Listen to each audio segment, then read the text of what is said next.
বন্ধুরা, তোমরা দেখছো পেজ সৌমাবস ক্রিয়েশন। আগের বারের একটি সরস্বতী প্রতিমা, যে প্রতিমা পুকুরের মধ্যে একটি ছোট্ট পাথরের ওপর বসে বই পড়ছিলেন, সেই প্রতিমার কথা আশা করি তোমরা ভোলোনি যারা আমাকে রেগুলার ফলো করো। তো সেই বিশ্বাস বাড়ির সরস্বতী প্রতিমা 2026-এর আজ তোমাদের সামনে। সম্পূর্ণ কনসেপ্ট রজতদার, আর রজতদার কনসেপ্ট অনুযায়ী এই প্রতিমা বানিয়েছিলাম আমি।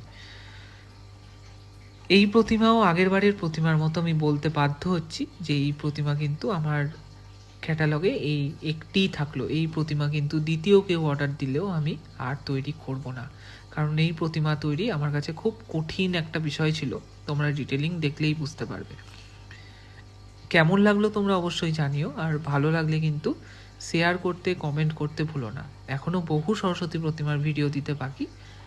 চোখ রাখো পেজে, দেখা হচ্ছে নতুন নতুন ভিডিওতে।